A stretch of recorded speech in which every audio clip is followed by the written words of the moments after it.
Alrighty, good morning everyone. I want to welcome you to our live stream for Sunday school.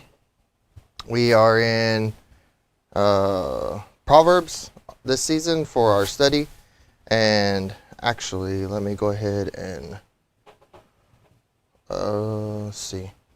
Let's go ahead and pull that up real quick. Last week we ran into some difficulties trying to get online,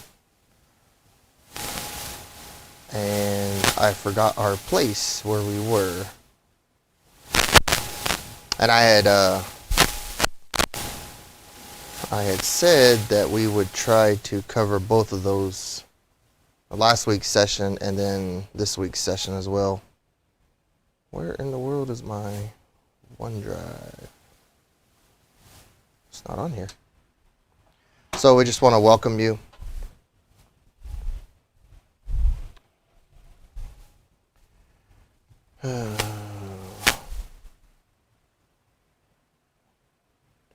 Sorry, my tablet's being a little bit finicky today. We're done. Okay.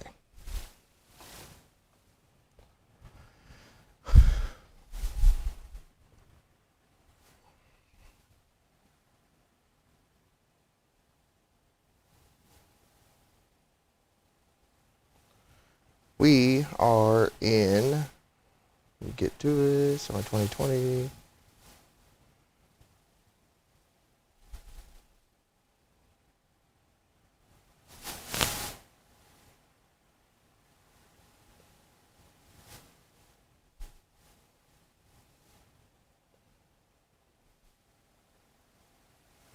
Session, I want to say it's 8 and 9. Might be 7 and 8.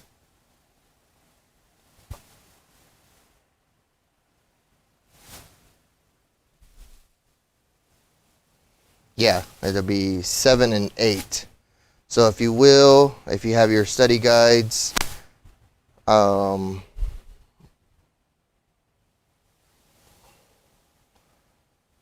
over to session 7. And if you have your Bibles, we're going to be in chapter 14, verses 8 through 15. It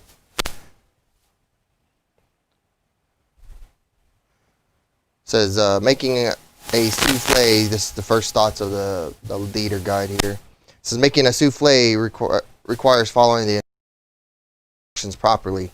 The egg whites must be beaten until they hold soft peaks and look glossy. The eggs need to be at room temperature if you want them to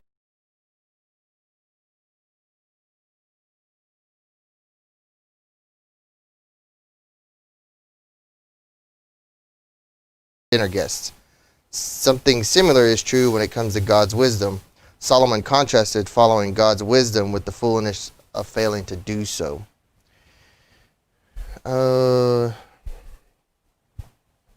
In chapter 10, Solomon began to share a lengthy series of short sayings with his son. Generally speaking, he seemed to arrange the sayings with a determination to compare foolishness with wisdom and wickedness with righteousness. In the end, we provided a comparison of two sons. One of the sons was wise, and one of the sons was the other son was foolish. From there, Solomon covered a wide range of topics. He pointed out that a wicked person would try to get rich using unscrupulous approaches. However, a righteous person would make money through hard work, honesty, endurance, and responsibility. Beginning in 14 verse 8, it says, the sensible person's wisdom is to consider his way, but the stupidity of fools deceive them. Solomon arranged the verses in this section of Proverbs in keeping with an ancient Hebrew poetic formation called chiasmus. When writers employed this formation, they wrote the main idea or point in the center of the passage instead of at the beginning or end.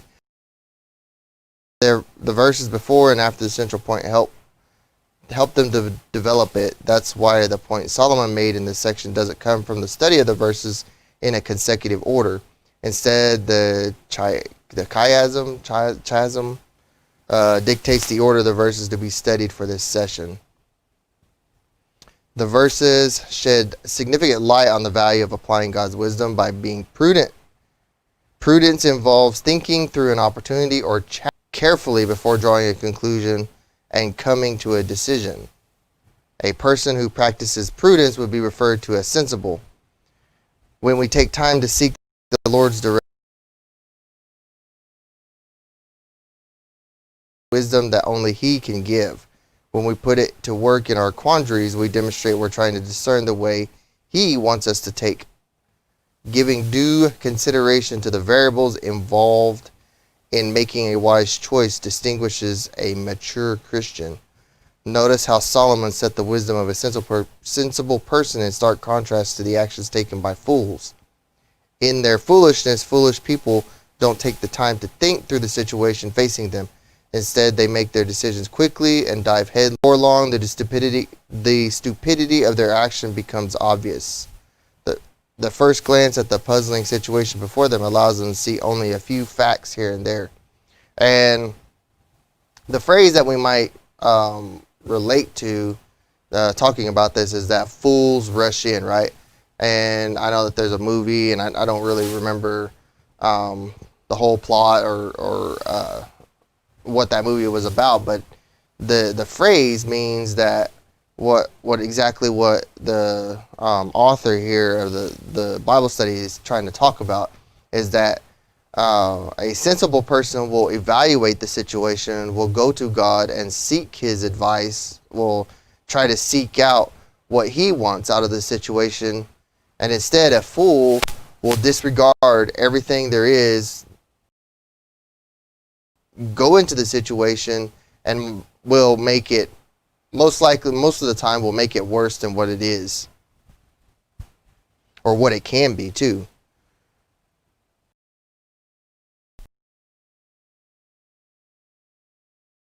Them into taking actions that turn out to be utterly foolish.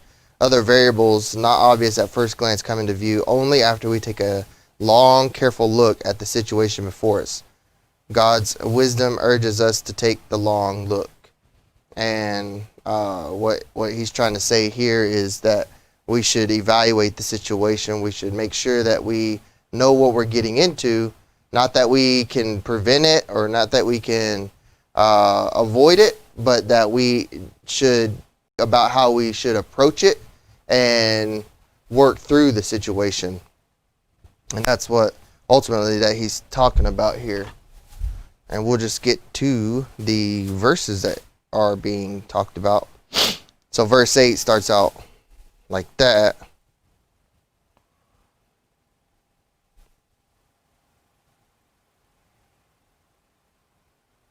In my study, I was actually in Proverbs, so that's pretty neat. The sensible person's wisdom is to consider his way, but the stupidity of fools deceives them. Fools mock at making reparation, but there is a good will among the upright. Verse 10, the heart knows its own bitterness, and no outsider shares in its joy. The house of the wicked will be destroyed, but the tent of the upright will flourish. There is a way that seems right to a person, but its end is the way to death. That's Proverbs 14:12.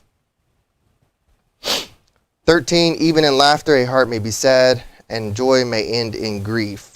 The disloyal one will get what his conduct deserves, and a good one what his deeds deserve.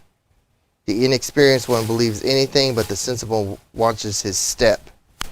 In verse 15, it picks up right there. Foolish individuals tend to be inexperienced when it comes to handling life's challenges and opportunities well. See, we're all given situations, we're all given circumstances, but how we handle them, that's what the author is talking about, will reveal whether or not we've been experienced or we've went through these things before. And that doesn't mean that we're going to fail every single time we come up on a situation, but it does tell us that we need to be prepared for some situations, right? They haven't learned yet about the necessity of nourishing a relationship with the Lord, in which love for him moves them to respect him and his wisdom. Consequently, they're left only with their own insights. And if we don't know about a situation, say, for instance, a new job or a new school, some kids right now are going to have to follow their parents' wishes and, either move to a new school district or move to a new way of learning. And if we don't have experience with that, and my family knows, and things that have come up during this time of the COVID, we understand that teachers are the best equipped to deliver instruction to students, to the children, because that's what they trained up to, right? Moving to these new services might be good in that we're protecting against our kids and our families of getting, the virus and everything, but are we equipped to teach them? Is the new school where they're headed equipped to handle them, right? And if we don't try to gain the wisdom, if we don't try to gain the knowledge, then we're the same way. We're at fault for not trying, not evaluating the situation, not working through it with God's wisdom. Consequently, they're left with their own insights. Their inexperience with handling life with God's wisdom can prompt them to believe anything. If they hear a bit of so-called wisdom from someone they admire, they may embrace it as the surest approach to the situation before them. Sooner or later, however, they come to see what they embraced didn't turn out to be very wise at all. Still, they continue to stumble along, failing for the next bit of insight they discover because they consider it to be trustworthy. Falling for the next bit of insight. See, they get down that path and they start believing whatever they're told.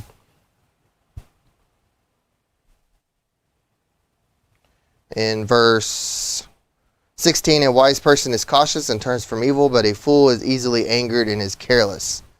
A quick-tempered person acts foolishly, and the one who schemes is hated.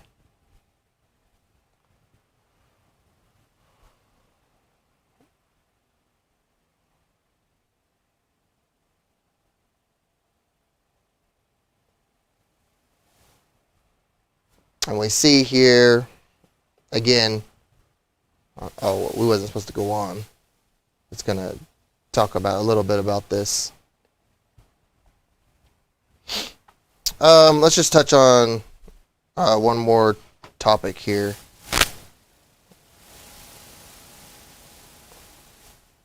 The house of going back to verse 11, it says, the house of the wicked will be destroyed, but the tent of the upright will flourish. Now we come to the central point of this action in Proverbs. We have given attention to the difference between wisdom and foolishness regarding prudence, contentment, and joy. Wisdom and foolishness can now be compared in terms of outcomes. The comparison may be posed as two probing questions. What happens to someone who chooses a foolish path? Also, what's the outcome of a person who takes the path of God's wisdom? The answer to both of these questions comes in light of verse 11 and 12. A wicked person has rejected the Lord and refused to seek his philosophies.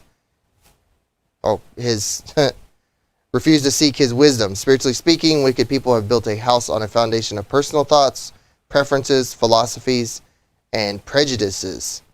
That kind of faulty foundation cannot stand the challenges that come with life. Because of this flimsy foundation, the house will eventually be destroyed. It will be completely demolished. That's the outcome awaiting anyone who decides to ignore God's wisdom. The comparison shifts our attention to a tent. People who live in tents wouldn't appear to have as much security as someone who lives in a house, but in this case, they're more secure. A tent is a secure place when it's the home of an upright person. Being upright means being right with God and showing it in our relationships with others. Like someone who sets a chair upright after it has been overturned, the Lord makes his people upright when we give our lives to him. Because of what he has done to make us right with him, we can fulfill his plan for us. Sorry, I lost my place again. Across the years, we grow in him by trusting him and asking him to make us wise. Our trust in him enables us to put his wisdom into practice as we face whatever our days bring to us. When we determine we will follow God's wisdom, we can count on him to help us so we will flourish. That's the outcome for God's people who choose to be wise in him. It says, the house of the wicked will be destroyed, but the tent of the upright will flourish. And then verse 12, there is a way that seems right to a person, but its end is the way to death. And you see, that's where we get that opposite, that contrast of trusting in God and then trusting in that's not God, trusting in the world. And so we see these comparisons here, and we want to make sure that we're doing all that we can. And you know, it's kind of funny that we're talking about this a little bit, because today's world would have you believe that people are right, or people's philosophy is correct, and the way we should look at things. And they will throw peer-reviewed research at you that these things, though they're not of God and his wisdom, should be trusted. And that's just not true, especially when we're looking at what Solomon is trying to tell his son here, is that we should trust God and we should put our faith in him so that he can direct our paths instead of being led astray by inexperience, right? By the tide of how everything goes. And we can apply this to several different areas in our life. And one of them right now is whether or not we should go to school, go to work, engage in some activities that might be a little bit risky, right? The way we should go about these things is that what Solomon is trying to tell his son here is that we should seek the Lord's guidance. We should seek the Lord's wisdom in those things. We should evaluate the plan. We should evaluate the situation fully so that we can choose the right path instead of just jumping into it and making a situation that might not be so bad into a worse situation, or maybe make a bad situation really bad, right?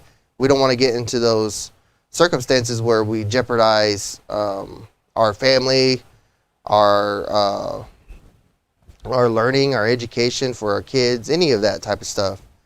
And so what he's just saying here is that there's not necessarily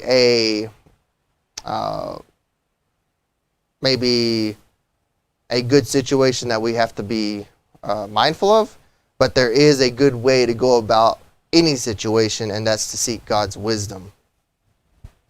And so on that one, we're going to be moving on into chapter 15, and let's see, again, we're looking at here is 15:33, and then the beginning of 16. So just flip on over in your Bibles. And it starts out with 33. The fear of the Lord is what wisdom teaches, and humility comes before honor. Then moving on to chapter 16, it says, the reflections of the heart belong to mankind, but the answer of the tongue is from the Lord. All a person's ways seem right to him, but the Lord weighs motives. The fear of the Lord is what wisdom teaches, and humility comes before honor. So far, Proverbs provides us with clear guidance on how to be wise in the Lord. Also, we have learned ways in which God's wisdom can be put into practice in our lives. In this portion of the book, however, we're led in another direction. We're given the answer to one of the most pressing questions about wisdom. If we're truly wise in the Lord, how will we know it? With plenty of alternative sources of so-called wisdom, Christians could be left a little confused about whether we've actually been given God's wisdom. According to the verse, we know we're receiving true wisdom if it causes us to fear the Lord. When we say we fear the Lord, we don't imply his presence terrorizes us. Quite the opposite, having him in our lives gives us a sublime sense of joyful trust that emanates from his faithful love for us and our response of loving respect for him. Right? Don't get that twisted in that what the verse is saying there. Quite honestly, it's just being truthful. It says the fear of the Lord is what wisdom teaches. Wisdom, once we gain wisdom, it doesn't necessarily tell us that we're wise, right? We don't get an indicator in our like on our driver's license how we have restrictions, and it tells us what our demographics are. We're so old, we live in a certain area or whatever.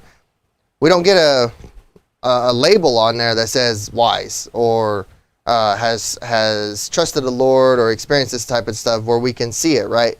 What it tells us though is that we can understand where we are wise by fearing the Lord, by having that deep respect for God. In the same way, true wisdom prompts us to fear the Lord, true prosperity causes us to make righteousness our priority. The previous chapters in Proverbs direct us to see that the Lord provides for his people who seek his wisdom and act on it. Verse 8 in chapter 16, it says, better a little with righteousness than great income with injustice. This verse answers the question about the form that God's provision takes. Left to ourselves, we may cultivate the notion that his provision looks like lots of money and possessions. When we're wise in him, however, we consider being right with him and living according to his ways a priceless treasure in itself. The intimate relationship that's being nourished has a enriching effect on us. For that reason, we're content with little, just as long as he's with us on our journey. And there's in our native culture, we have a great way of understanding this part, in that parents understand the blessing that God gives them through children. God gives, as a parent, we understand that that it's a good thing to have children. But in our native culture, right, that's how we establish our prosperity, is if we have a lineage to be able to pass things on to, right?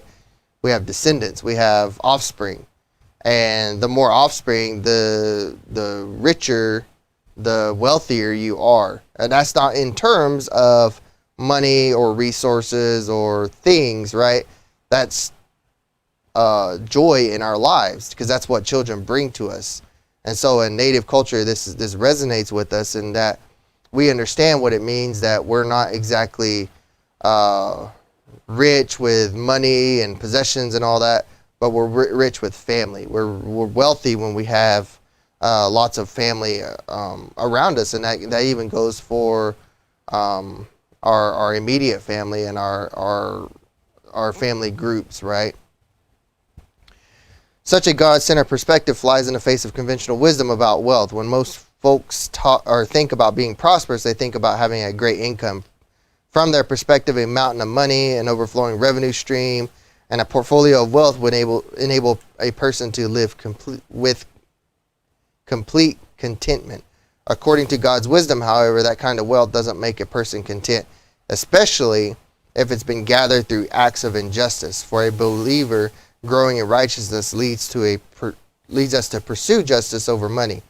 But for a person hungry for wealth, justice takes a back seat to profit. They justify injustice if it makes a positive difference to the bottom line. You see? And we can see that in the world, right? We can see that in the way things are handled. If somebody wants to just have money, right, they'll do whatever it takes to get that money. We see a lot of what we call like everyday crime, I guess you'd call it, or where people thieve, where people think it's all right to take another's possessions without necessarily rendering something for it, right? And while we want to be generous and we want to do things for each other, we all have to make a living, right? And so stealing somebody else's goods and that they provide for themselves, to have an income for themselves, doesn't necessarily fall in line. But the motive for that, right, is just to have it. Most of the time, it's just to have it. Now, there are some cases that we won't travel down the rabbit hole with, but the same way is true for the huge crimes, right? And where people might want to get talking about like Ponzi schemes and all that. The idea is just to gather money at whatever cost. And even though there's rules on how you should be able to do that, those rules are thrown out the door. And they're just, the people involved are just trying to get money, right? And then they convince other people that that's what it needs to be, because a Ponzi scheme has to go to the top. And if you want to keep everybody happy below you, they also have to do some of that. And they might see some money and everything, but the point is that we shouldn't get caught up in only thinking about ourselves. And maybe we should not pay attention to so much about how to do things lawfully. We should pay attention to what Solomon is trying to tell us here, is that we should do things that are good for the people. We should work. We should do some of these things. But what he's saying here is that we can't do things without considering how to do them right, and not just right in correctness of the law, but right according to God.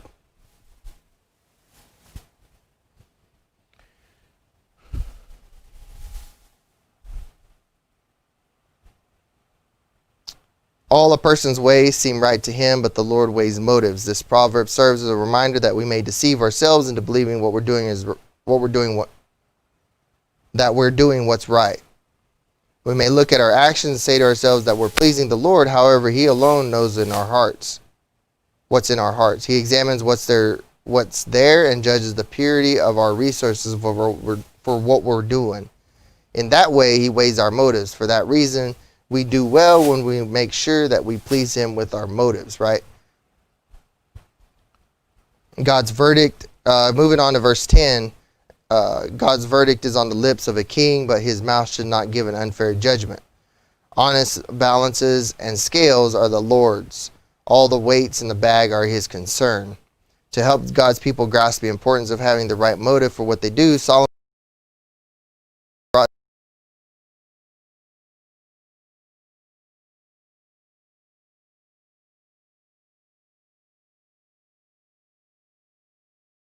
understand what would be the best for the kingdom. And this rings true to even today, because there's no authority on earth except that which was placed by God, right? But where we get into situations that aren't good for everybody is that when the king or the leader or the ones who's in the authoritative position stops regarding what God respects as good or good for the people, right? And then they start going their own way, and the whole Proverbs is actually a good study in what we should do to be good, and more so for an authoritative figure, in that it should impact his judgment, because the judgment has already been established by God. And that's what the verse is actually saying. God's verdict is on the lips of a king. His mouth should not give an unfair judgment, right? He should actually carry out what God has blessed him with in the first place. Solomon gave another example of the value on God.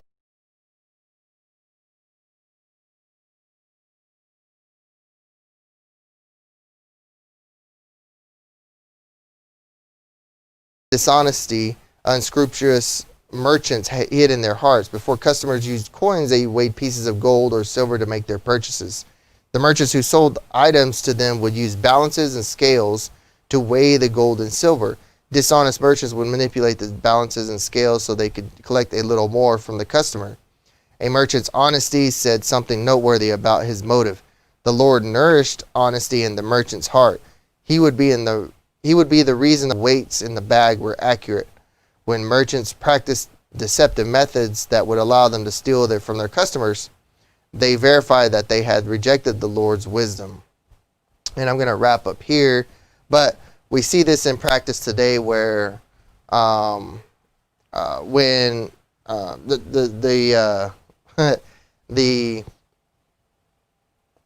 when you're getting your groceries and when you're moving through the line there, the reason that the cash register makes a beep every time something comes across is to let you know that they've scanned it, right? And so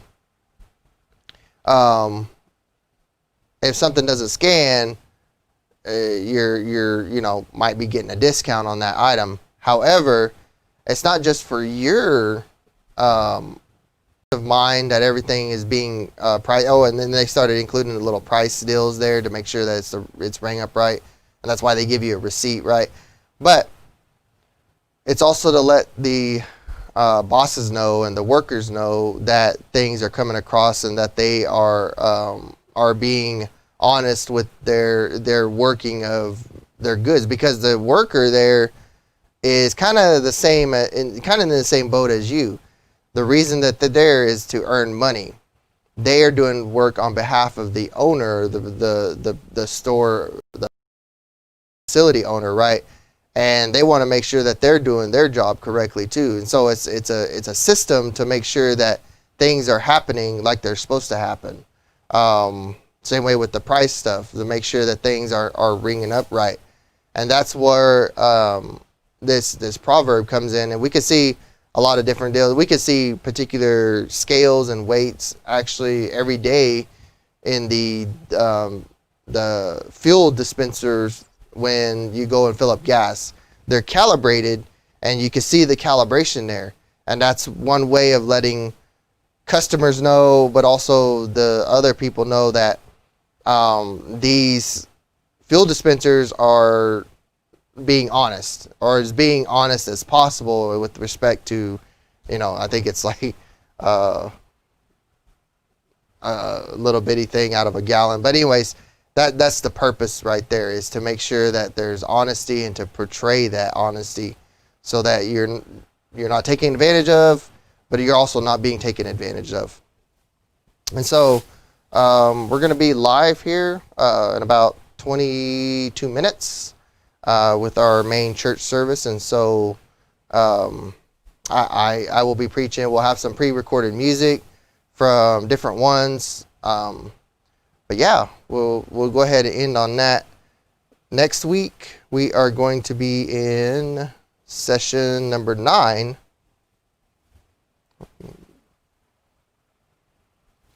And if you want to read, I know that this skips, this one's is one that skips a lot. And so you want to read chapters 16, 17, 18, 19 to be able to understand some of the stuff coming into this study, this next week's study. And it's going to be in chapter 22. So make sure you're reading your Bibles.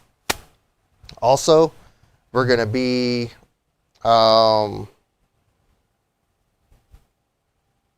Indian Falls Creek starts this evening, and there's a lot of different activities online. It's a virtual Indian Falls Creek, but our camp pastor is actually preaching, and I think the service starts at 7 Central Standard Time. So if you're watching this, make sure that you tune in then to be able to listen to the word, hear some good music, and we just encourage you to do that. But we're going to go ahead and sign off for Sunday school, and we're going to get ready for our main Sunday worship. And so let me get situated here, and we'll see you guys in a little bit.